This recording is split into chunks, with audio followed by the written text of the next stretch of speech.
Marcus checked his watch for the 10th time as he sat in the crowded subway car.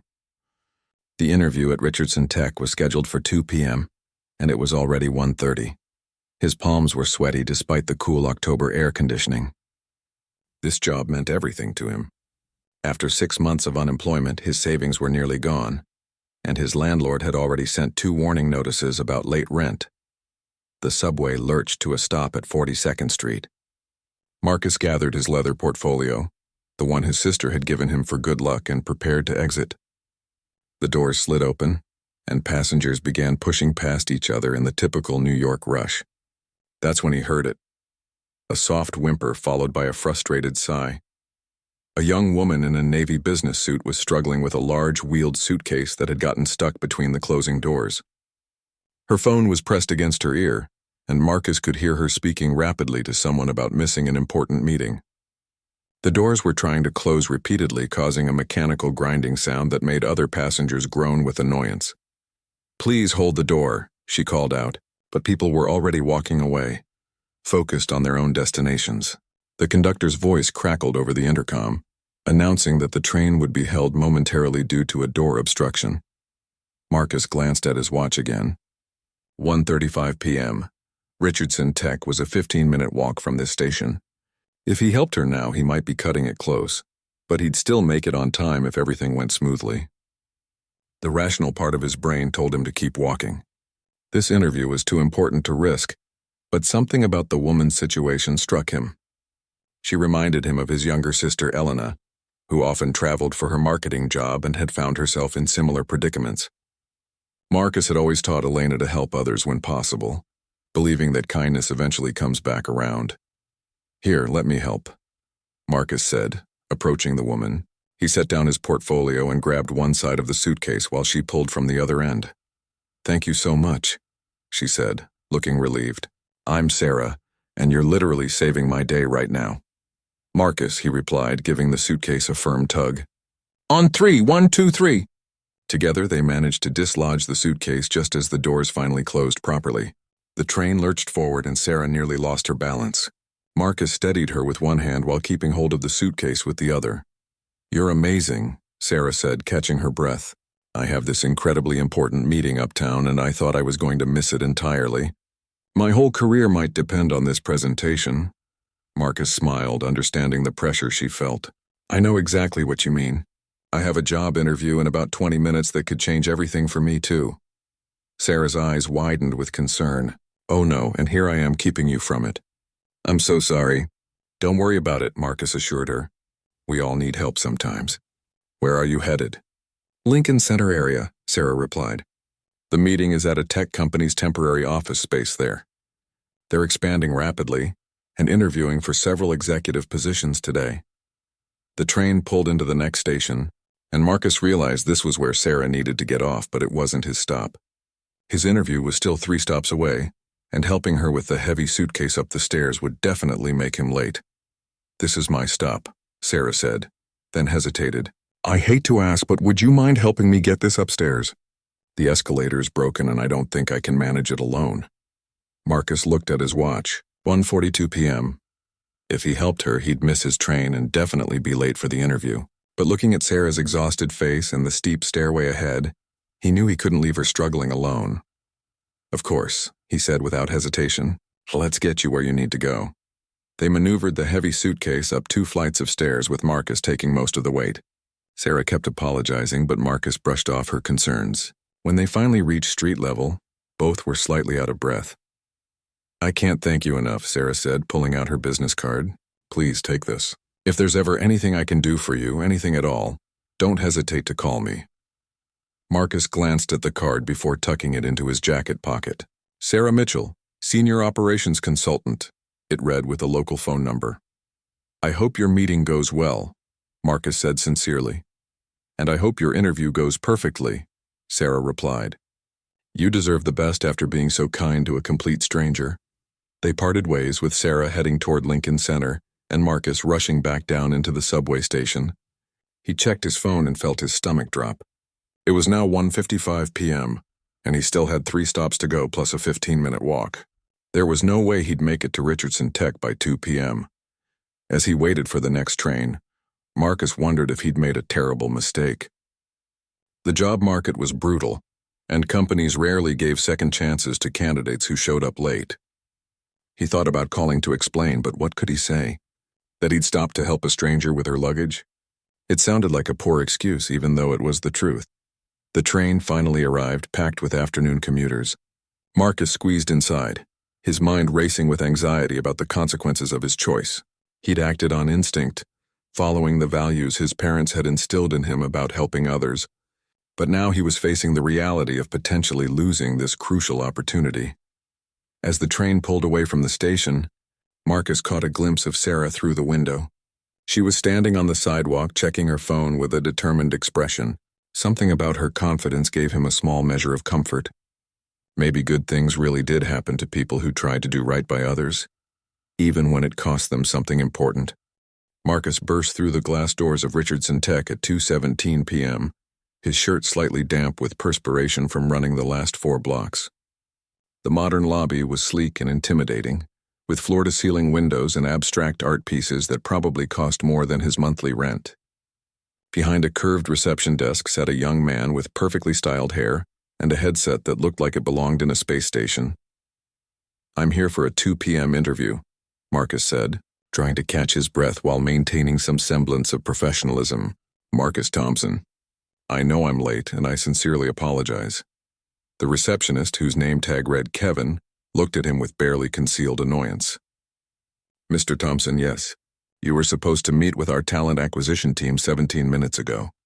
Kevin's fingers clicked rapidly across his keyboard. "I'm afraid this puts us in a difficult position." Marcus felt his heart sink.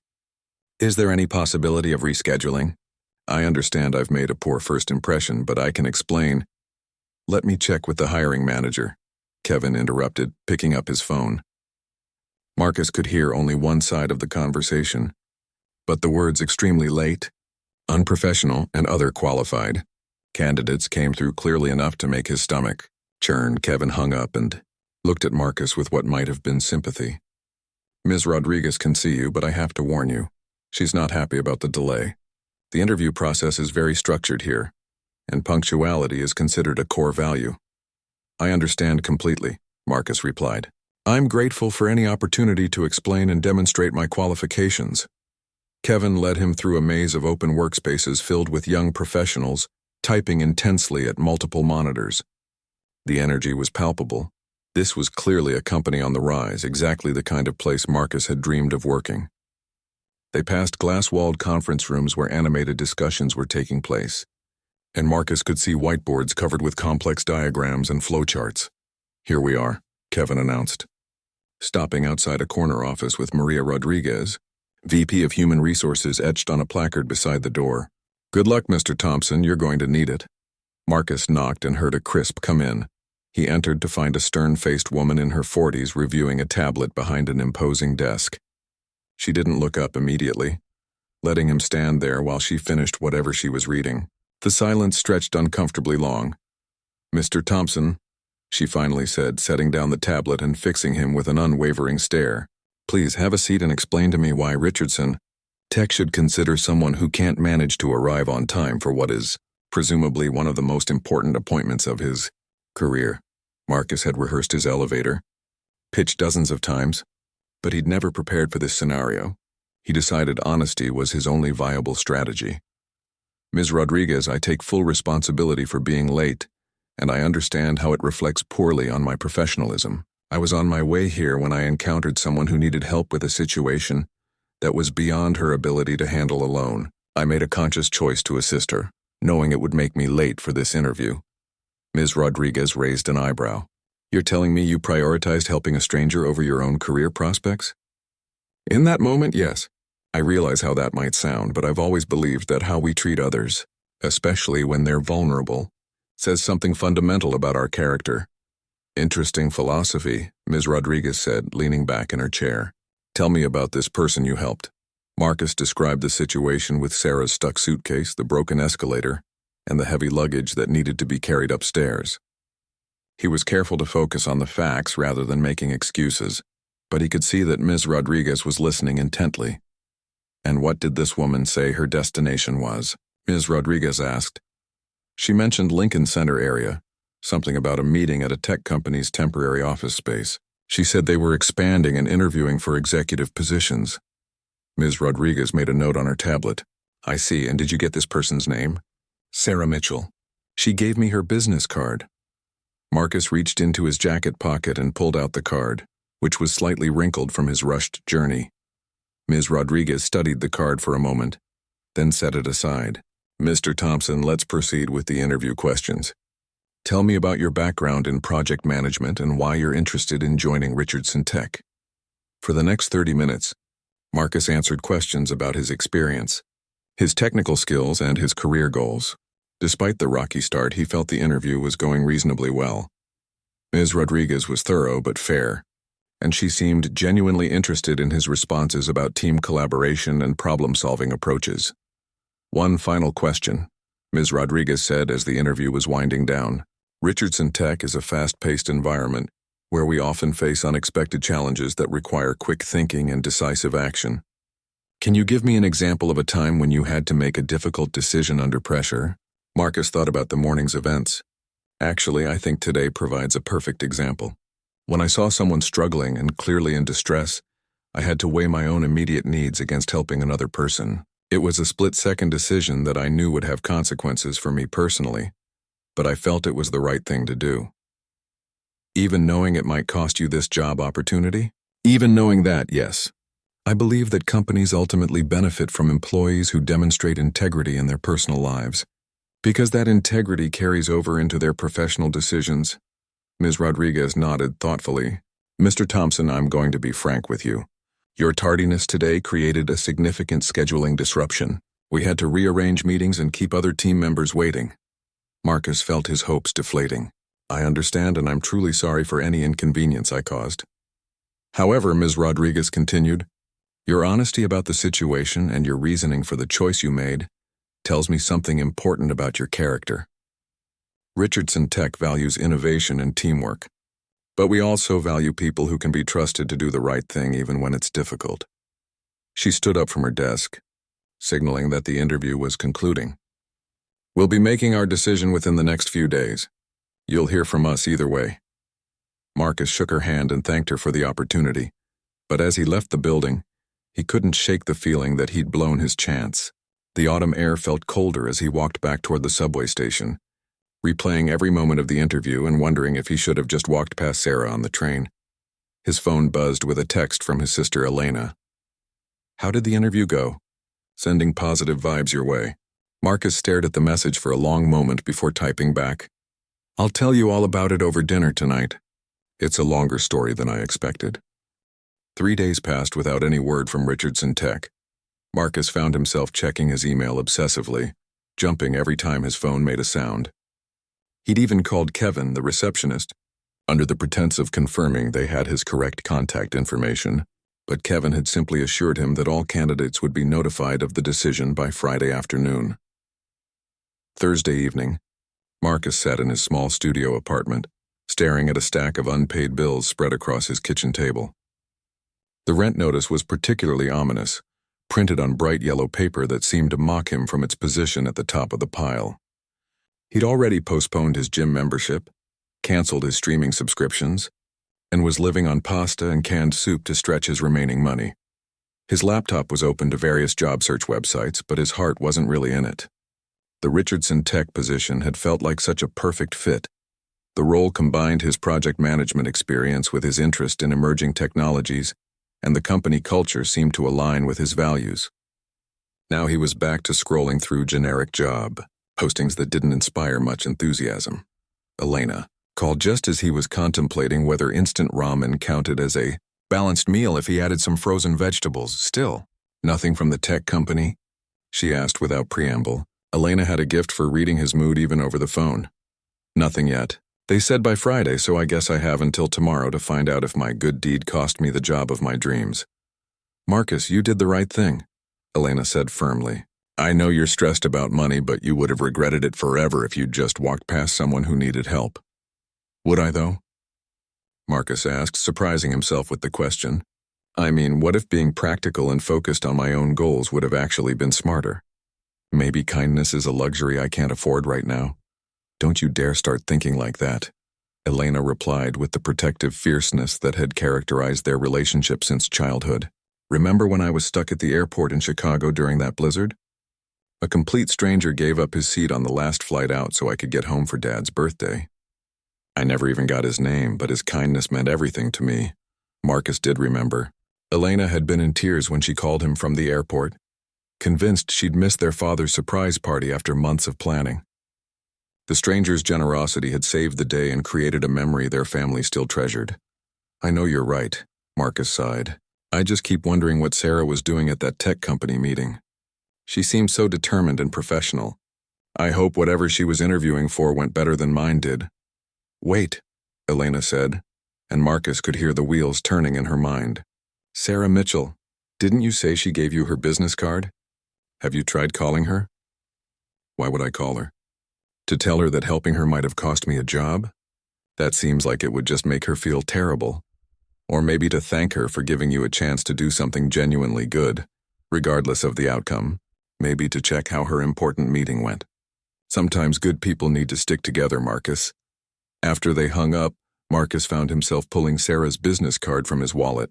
The cardstock was good quality, with subtle embossed lettering that suggested she worked for a reputable company. He'd been carrying it around for 3 days without really considering Elena's point. He could simply call to see how Sarah's meeting had gone. Marcus dialed the number before he could overthink it. The phone rang twice before a familiar voice answered. Sarah Mitchell speaking. Hi Sarah, this is Marcus. We met on the subway earlier this week. I helped you with your suitcase. Marcus, oh my goodness, I've been thinking about you. How did your interview go? I felt so terrible about making you late. Her enthusiasm caught him off guard. Actually, that's part of why I'm calling. I did make it to the interview, though I was about 17 minutes late. I haven't heard back yet, but I wanted to check how your meeting went. You seemed so anxious about it. It went incredibly well, actually. Better than I could have hoped. Sarah's voice was bright with excitement. I can't thank you enough for helping me get there. If I'd missed that meeting, I would have lost out on an amazing opportunity. That's wonderful, Marcus said, and he genuinely meant it. What kind of opportunity was it, if you don't mind me asking? It's a consulting contract with a tech company that's expanding rapidly. They needed someone to help streamline their operations and improve their project management systems. It's exactly the kind of work I love doing. And they offered me the contract on the spot. That's fantastic. Sarah, I'm really happy for you. Marcus, I have to ask, what company was your interview with? You mentioned it was a tech company too. Richardson Tech. They're looking for a project manager for their new development initiatives. There was a long pause on the other end of the line. Richardson Tech? Sarah's voice had changed slightly, becoming more thoughtful. Yeah, why? Do you know them? Well, this is going to sound like an incredible coincidence, but the company I'll be consulting for is Richardson Tech. I'm going to be working with their executive team to optimize their hiring processes and improve interdepartmental communication. Marcus felt like the world had shifted slightly. You're kidding. I'm not. In fact, I'm supposed to start on Monday, and one of my first projects is reviewing their talent acquisition procedures.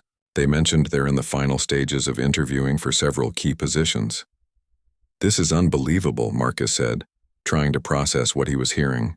So you might actually end up working with whoever gets hired for the position I interviewed for. It's possible. Marcus, can I ask you something? You mentioned being late to your interview because you helped me. Do you regret it? Marcus thought about the question seriously. You know what? No, I don't. I was stressed about it, but talking to you now and knowing that your meeting went well, it reminds me why I made that choice in the first place. Some things are more important than perfect timing. I'm so glad to hear you say that. You know, from our brief conversation, you seemed like exactly the kind of person any company would be lucky to have. Your willingness to help a stranger tells me you're someone who values collaboration and puts people first. I appreciate that, Sarah. It means a lot, especially coming from someone who clearly knows what she's talking about when it comes to business. They chatted for a few more minutes about their respective career paths and discovered they had remarkably similar philosophies about workplace culture and team dynamics. When they finally hung up, Marcus felt better than he had in days. Maybe Elena was right. Maybe good people did need to stick together. And maybe, just maybe, His choice to help Sarah would turn out to be one of the best decisions he'd ever made, regardless of whether he got the Richardson Tech job. Friday afternoon arrived with an unseasonably warm October sun streaming through Marcus's apartment window. He'd spent the morning cleaning his apartment and updating his resume, trying to keep busy while waiting for news from Richardson Tech. At exactly 2:47 p.m., his phone rang with an unknown number that made his heart race. "Mr. Thompson, this is Kevin from Richardson Tech. Ms. Rodriguez would like to speak with you." Marcus's palms instantly became sweaty. Of course. "Should I expect good news or bad news? I'll let Ms. Rodriguez explain everything," Kevin replied diplomatically. "Please hold for just a moment." The hold music was some generic jazz that seemed to stretch on forever. Marcus found himself pacing around his small apartment, straightening things that were already straight and trying to prepare himself for disappointment. "Mr. Thompson," Ms. Rodriguez's voice came through the phone with the same professional tone he remembered from the interview. "Yes, I'm here.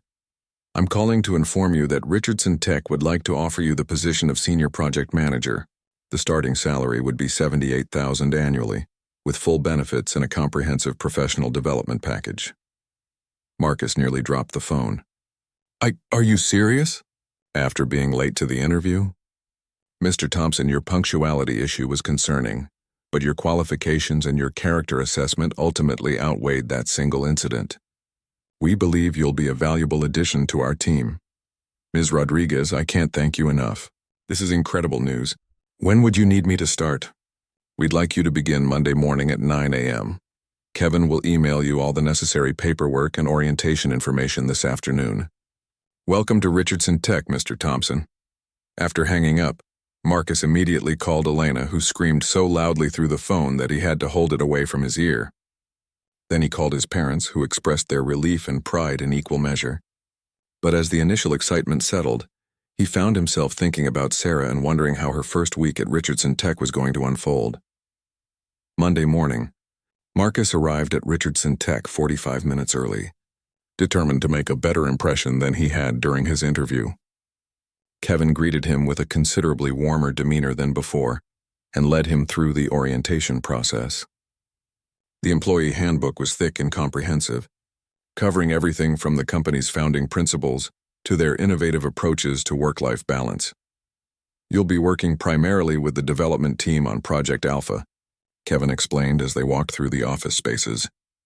"It's our biggest initiative this year, a new platform that could revolutionize how small businesses manage their customer relationships."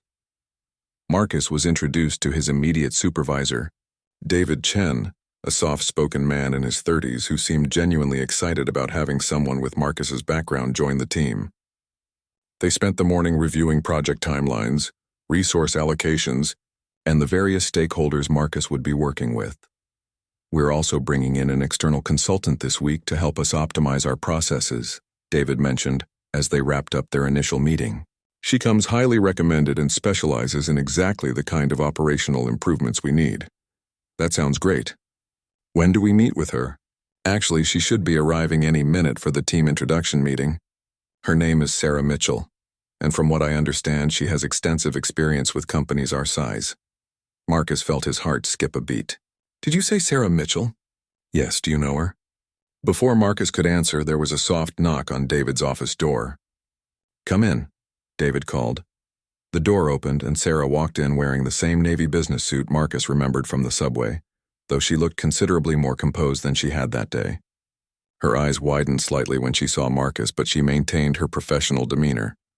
"David, I'd like you to meet Sarah Mitchell, our new consultant." "Sarah, this is Marcus Thompson, our new senior project manager." Sarah extended her hand to Marcus with a slight smile. "It's a pleasure to meet you, Mr. Thompson. I look forward to working together." "Likewise, Ms. Mitchell," Marcus replied, shaking her hand and trying to keep his expression neutral. "I'm sure we'll collaborate very effectively." David looked pleased by their polite exchange. "Excellent. Sarah, Marcus will be one of your primary contacts for the Project Alpha optimization review. I'll let you two coordinate your schedules for the initial assessment meetings." After David left to attend another meeting, Marcus and Sarah found themselves alone in the conference room. For a moment, they just looked at each other in amazement. "I cannot believe this," Sarah said, finally breaking into a genuine smile. When I saw your name on the team roster this morning, I thought it might be a coincidence. I'm still processing it myself, Marcus admitted. When you said you were working with Richardson Tech, I never imagined we'd be working together directly. Marcus, I have to tell you something, Sarah said, her expression becoming more serious. When I met with the executive team last week, I mentioned the situation on the subway. I told them about how someone had helped me when I really needed it, and how that person had been willing to miss his own important appointment to do so. Marcus felt a flutter of concern. You told them about that? I did. I explained that it was one of those moments that restores your faith in humanity, and that anyone who would make that choice was exactly the kind of person companies should want to hire. Sarah, I didn't mention your name or directly interfere with the hiring decision, Sarah said quickly, but I did express my belief that character matters just as much as qualifications, and that sometimes being a few minutes late for the right reasons shows better judgment than being punctual for selfish ones. Marcus stared at her. Do you think that influenced their decision to hire me? I think your qualifications and interview performance influenced their decision to hire you, Sarah replied diplomatically. But maybe, just maybe, my comments helped them see your tardiness in a different context. They spent the next hour discussing Project Alpha and how Sarah's consulting work would integrate with Marcus's project management responsibilities. Despite the surreal circumstances of their reunion, they worked together seamlessly, building on ideas and finding solutions with remarkable efficiency. You know, Sarah said as they finished mapping out their collaboration plan, I have a feeling this is going to be the beginning of a very successful partnership. Professional partnership, Marcus clarified with a grin. Of course, Sarah replied, her eyes twinkling with amusement.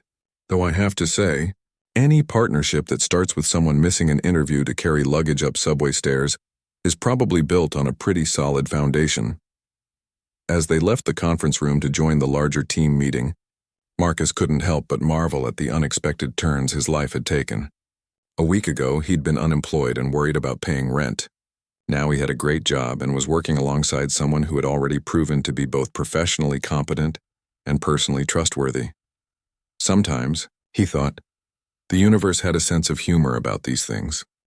2 weeks into his new job, Marcus had settled into a comfortable routine at Richardson Tech. Project Alpha was moving forward smoothly, and his collaboration with Sarah had exceeded everyone's expectations. They had restructured the development timeline, implemented new communication protocols, and created a resource allocation system that had already improved productivity by 15%. What surprised Marcus most was how naturally he and Sarah worked together. During meetings, they seemed to anticipate each other's thoughts, building on ideas seamlessly and finding solutions that neither could have developed alone. The rest of the team had noticed too, with David Chen commenting that their partnership was exactly what the project needed. On a rainy Thursday morning, Marcus was reviewing budget projections when Sarah knocked on his office door. She looked unusually excited about something. Do you have a few minutes? She asked. I have some interesting news about the company that I think you should hear. Of course, come in. Marcus gestured to the chair across from his desk. You look like you've discovered something big. Sarah closed the door behind her and sat down, pulling out a tablet. I've been working with the executive team on long-term strategic planning, and I learned something that puts our Project Alpha work in a much bigger context. What do you mean? Richardson Tech isn't just expanding their current operations, Sarah explained, her voice full of enthusiasm. They're positioning themselves for a major acquisition. There's a Fortune 500 company that's been looking to acquire innovative tech firms, and Richardson Tech is on their shortlist.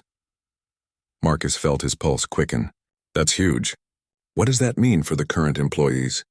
That's the best part. If the acquisition goes through, everyone keeps their jobs, and most positions would come with significant promotions and salary increases. The acquiring company specifically wants to maintain Richardson Tech's culture and growth trajectory. That's incredible news. When would this happen? The preliminary discussions are happening next month, but here's where it gets really interesting for you and me, Sarah said, leaning forward. The acquisition team specifically mentioned that they're impressed with Project Alpha's progress and the innovative management approaches being implemented here. Marcus realized what she was getting at. Our work is directly contributing to making the company more attractive for acquisition. Exactly. And there's more. The acquiring company has a policy of fast-tracking employees who demonstrate exceptional collaboration and innovation. If this acquisition happens, both of our careers could accelerate significantly. They spent the next hour discussing the implications and planning how to ensure Project Alpha continued exceeding expectations. As they worked, Marcus found himself marveling again at the chain of events that had led to this moment. Missing his interview to help Sarah had not only gotten him the job, but had positioned him to be part of something potentially transformative. "Sarah, can I ask you something personal?" Marcus said as they were wrapping up their discussion. "Sure. Do you ever think about that day on the subway? I mean, what are the odds that helping you would lead to all of this?" Sarah smiled thoughtfully. "I think about it all the time, actually. But you know what I think? I don't think it was about odds or coincidence. Wait, what do you mean? I think it was about character recognition.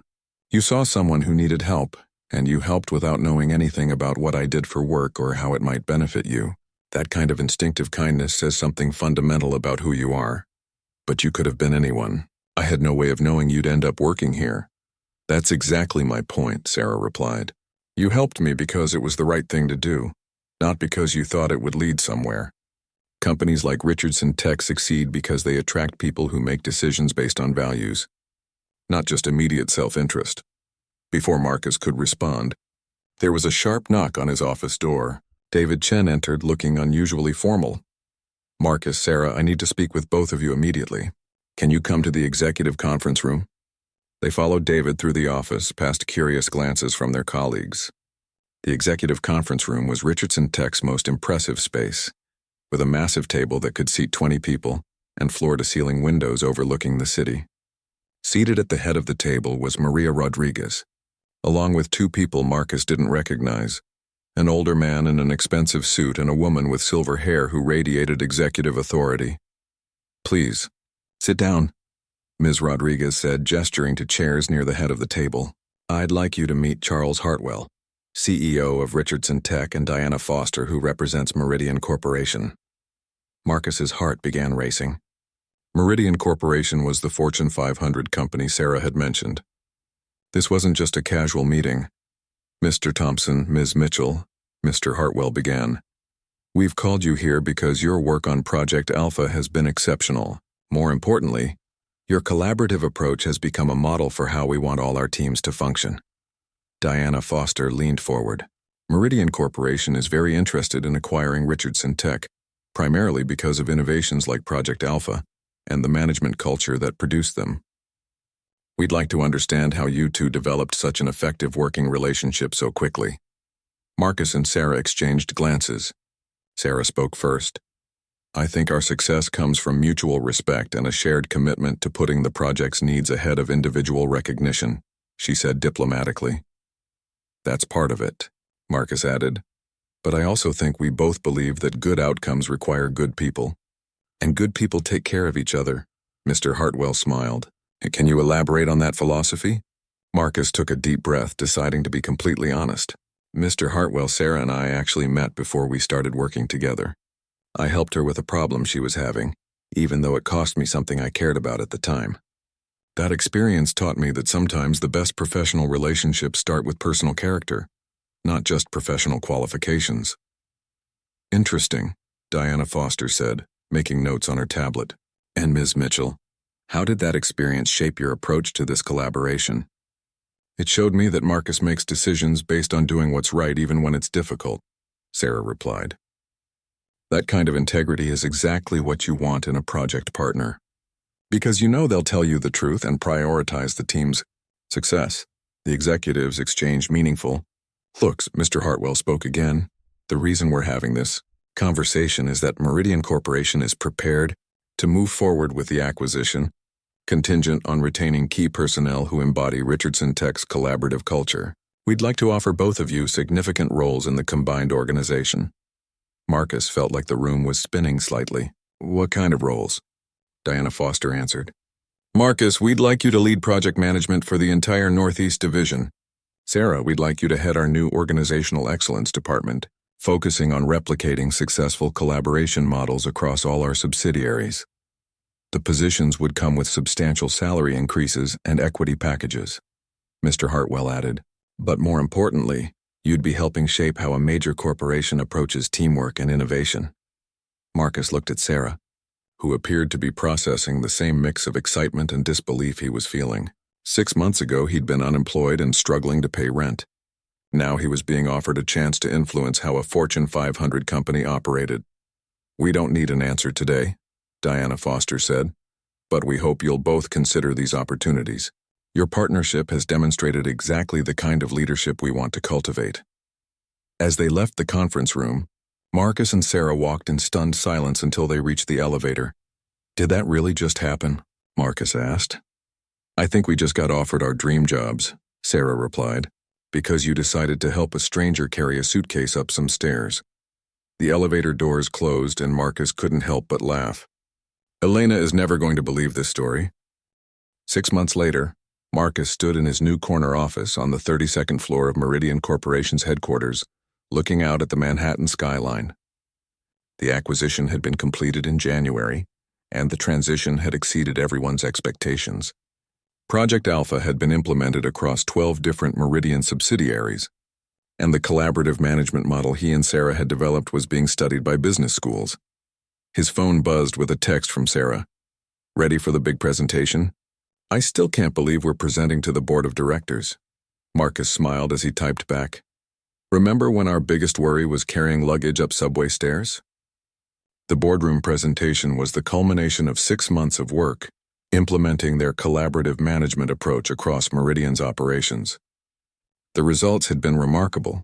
Productivity was up 23%, employee satisfaction had reached record highs, and 3 major projects had been completed ahead of schedule and under budget. Marcus gathered his presentation materials and headed to the executive floor. The boardroom was even more impressive than Richardson Tech's conference room had been, with original artwork and a view that stretched to the horizon.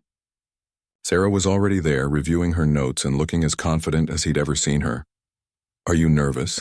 he asked, taking his seat at the massive mahogany table. "Excited," Sarah replied. "We're about to show them that treating people well isn't just morally right, it's profitable." The board members filed in over the next few minutes, 12 of the most successful business leaders Marcus had ever been in the same room with. Diana Foster, who had become a mentor to both of them, took her seat at the head of the table and called the meeting to order. "Ladies and gentlemen, I'm pleased to present the results of our Collaborative Excellence Initiative, led by Marcus Thompson and Sarah Mitchell. For the next hour, Marcus and Sarah presented their findings with charts, case studies, and testimonials from employees across the organization. They showed how small acts of mutual support had created ripple effects throughout entire departments, how managers who prioritized their team members' success had dramatically outperformed traditional metrics, and how company culture could be transformed by encouraging people to help each other succeed. The most remarkable finding, Sarah explained to the board, is that when employees feel supported by their colleagues, they're 47% more likely to go above and beyond their basic job requirements. They're also 62% more likely to stay with the company long term. "These results are impressive," said one board member. "But how do we ensure this culture persists as we continue growing?" Marcus answered, "We found that it starts with hiring decisions. When you prioritize character alongside qualifications, you create teams that naturally support each other. Then you reward and promote people who demonstrate collaborative leadership, and you make helping others a recognized path to advancement." "Can you give us a concrete example of how this philosophy has impacted actual business outcomes?" another board member asked. Sarah and Marcus exchanged a look. They had prepared for this question. "Actually," Marcus said, "our entire partnership began with exactly the kind of moment we're talking about. I missed a job interview to help Sarah when she was struggling with a problem that was beyond her ability to solve alone. That choice led to this entire initiative." He went on to describe how that single decision had created a chain of events that ultimately benefited everyone involved. Sarah got to her crucial meeting. Marcus eventually got the job. Richardson Tech improved their operations, and Meridian Corporation gained a model for organizational excellence that was now being implemented company-wide. The lesson, Sarah concluded, is that when people prioritize doing right by each other, even when it's inconvenient, they create the foundation for extraordinary professional relationships. And extraordinary professional relationships drive extraordinary business results. The board voted unanimously to expand the Collaborative Excellence Initiative to all Meridian subsidiaries worldwide. Marcus and Sarah were asked to head a new department that would oversee the implementation and train managers across the organization. After the meeting, as they celebrated with the other executives, Diana Foster pulled them aside. "I have one more surprise for you both," she said with a smile. "The board has approved something unprecedented. You're both being promoted to vice president level, and we're creating a new position for you to work together permanently, co-directors of Global Organizational Excellence." "That means we'll be working together indefinitely?" Sarah asked. "That means the company recognizes that your partnership creates value that neither of you could generate alone," Diana replied. "It also means substantial salary increases, equity packages, and the opportunity to influence how business is conducted at one of the largest corporations in the world." Later that evening, Marcus and Sarah found themselves back at the subway station where they'd first met. Though this time they were both dressed in expensive business attire and carrying briefcases instead of struggling with stuck luggage.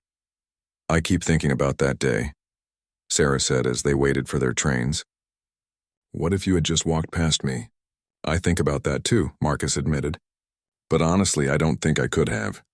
My parents raised me to help people when they need it, and you clearly needed help. And now we're running a department at a Fortune 500 company because of it." "Well, also because we're good at our jobs," Marcus said with a grin. "True.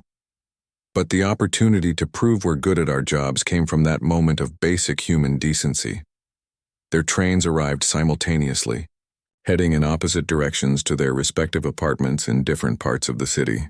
As they prepared to part ways, Sarah turned back to Marcus. "You know what I love about this story?" she said. "What's that?" "It proves that success isn't just about being the smartest or the most ambitious person in the room.